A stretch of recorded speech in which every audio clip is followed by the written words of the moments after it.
Do you feel like you're lacking grip strength in jiu-jitsu? Do you feel like when you're grabbing on somebody, it's just not there? He's slipping away, you're grabbing a rear naked choke, he's sliding out, you're grabbing a collar tie, you're grabbing the lapel grip, and everything just keeps slipping out, the arms are burning, and you just feel weak. I'm going to show you 3 isometric exercises to help you out. Exercise number 1 is going to be the active bar hang. So instead of just hanging off the bar like for thoracic decompression purposes that we all do, or most people do, we're going to create a tension, an isometric tension in the kinetic chain in the body.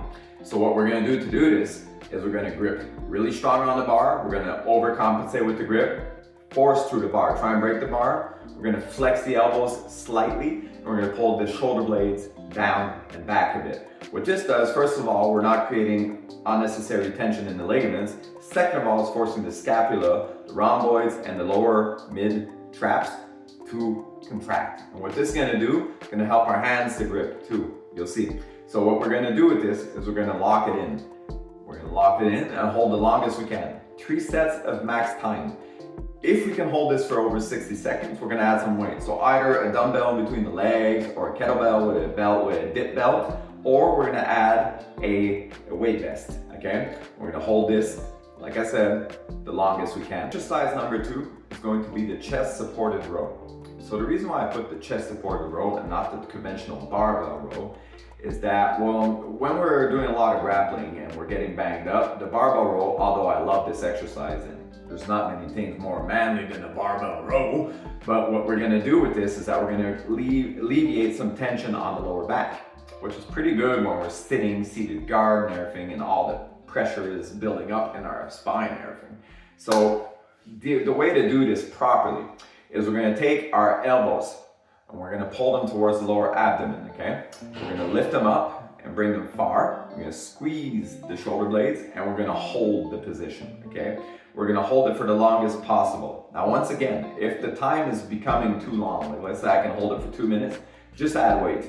We're going to create a shitload of tension in here, and you guys are going to see this exercise, 3 sets like the other one, maximum tension. Exercise number 3, which is one of my favorites, is the sandbag hold. So the sandbag hold is an unbelievable movement because first of all, anybody can buy a sandbag and it costs, but the cost is pretty low and we just go buy some playground sand and fill her up. Grab an appropriate sandbag, okay? So start lower, start like a 50 pounder if you can, or 100, and depending on your strength levels, okay? And what we're gonna do is we're gonna grab this sandbag and we're gonna grab the grip that we want. So this can be a S grip, it can be a gable grip, it can be elbow to elbow if we have long, freakish fucking arms. That's not my case, I have short arms, okay? And we're just gonna hold the sandbag. When we hold the sandbags, once again, we pull the shoulder blades back and we squeeze. We contract the core and create good tension through the whole body. We hold this the longest possible. Once again, if we're doing it for 5 minutes, well, the sandbag might not be heavy enough. Try and pick a sandbag that's gonna take us around 1 minute to do the full exercise.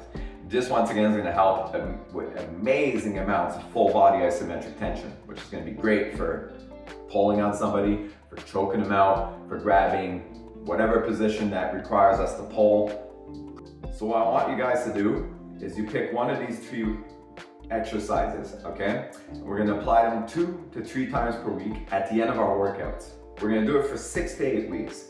And I guarantee you that after 6 to 8 weeks, you're going to see a huge difference in your pulling strength, your grip strength, your just the retention, the resistance, the endurance of your grip. You're gonna have less lactic buildup and everything. And people might start saying, you motherfucker, you're on the juice. Well, that's gonna be good, baby. That's what we want. So get these exercises in and tell me what you think about them in the comments. Please like, subscribe, and join the channel if you want.